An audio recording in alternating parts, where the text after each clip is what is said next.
My husband followed me to pickleball on Thursday night, and he found me inside his best friend's car. The worst part was not that Mark saw us. The worst part was that I had stopped playing 3 months earlier. Every Thursday, I left home in sports clothes, carried my green paddle, and promised I would be back before 10. That night, the courts were empty because rain had ended the evening games. I should have turned around and gone home. Instead, I walked past the locked gate and climbed into Noah Blake's blue SUV at the far end of the parking lot. Noah had been Mark's best friend since college. He had eaten at our table, held our wedding rings, and carried our sleeping son upstairs. You should not have come tonight.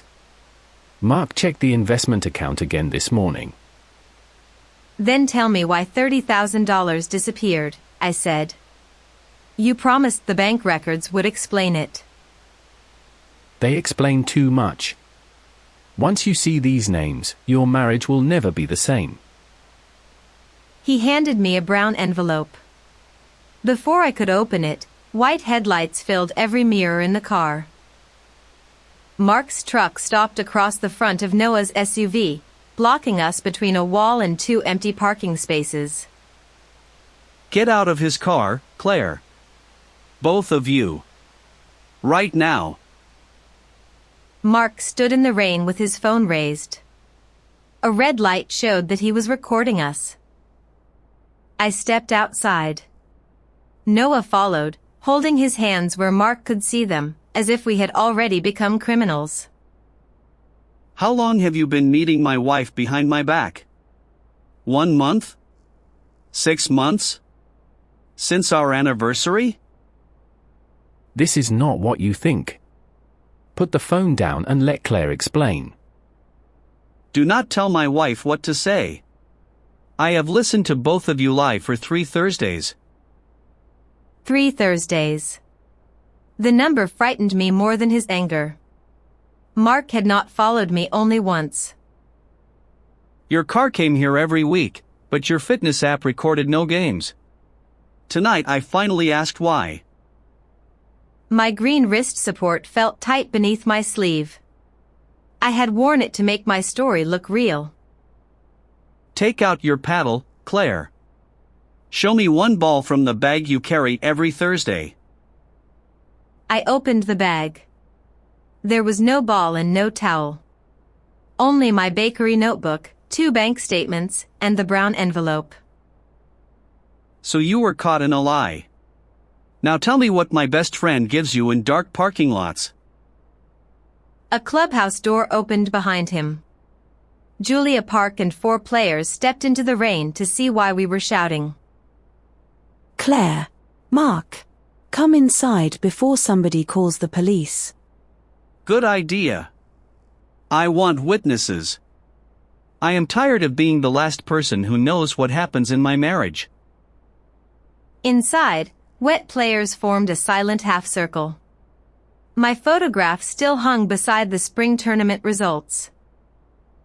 Under my name were the words injured, expected to return soon. Everyone there knew I had not returned. Mark, Claire hurt her wrist in April. She has not played a full match since then. Thank you, Julia. My wife forgot to tell me that part during 12 weeks of imaginary practice. I wanted to defend myself, but a defense needed the truth. The truth would expose what Noah had shown me about Mark's clients. Claire asked me for financial advice.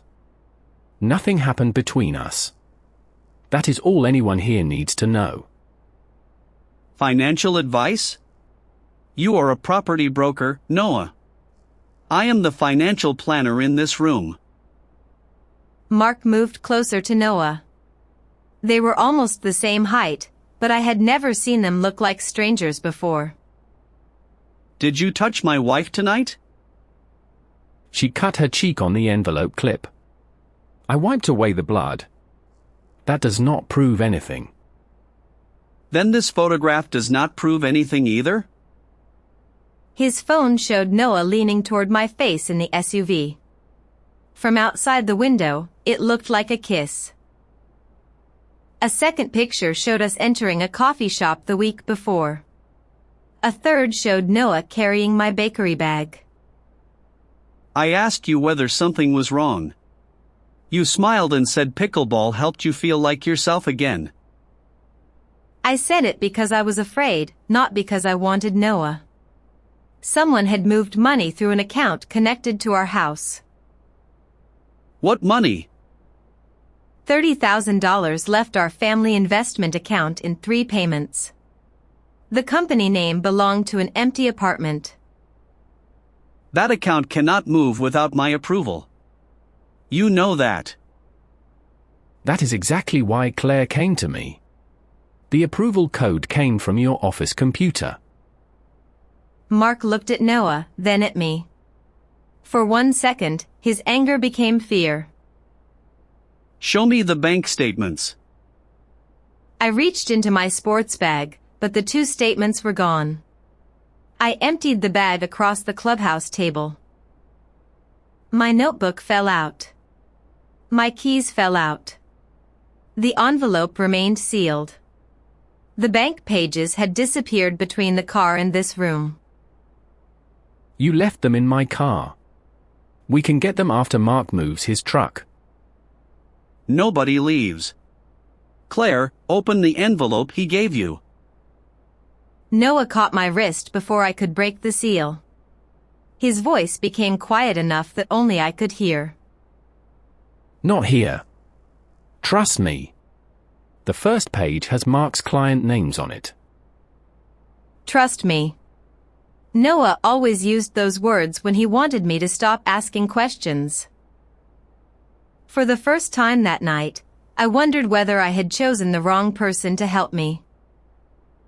Before anyone opens private client files, you should see what the club cameras recorded. Julia led us into the small office behind reception.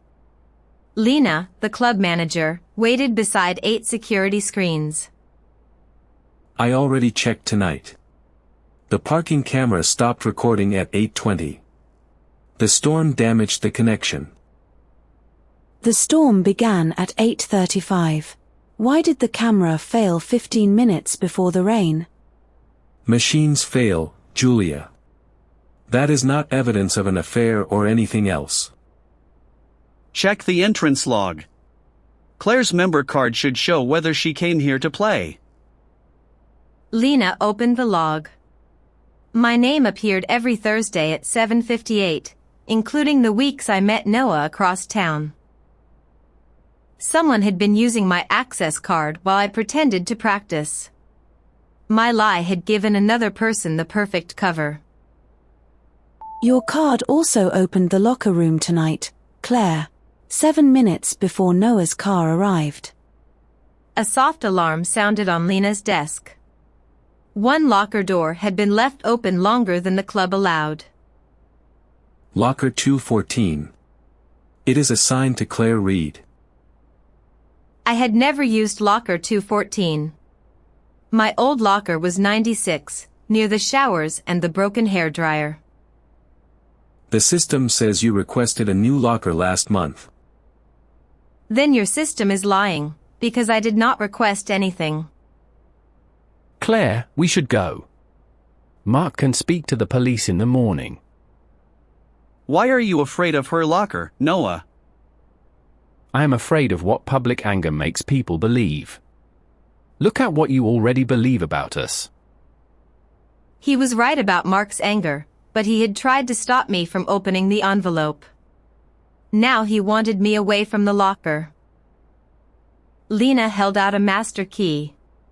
Her hand shook as Mark reached for it. No, I said. If the locker carries my name, I will open it in front of everyone. Julia began recording. Mark stood on my left.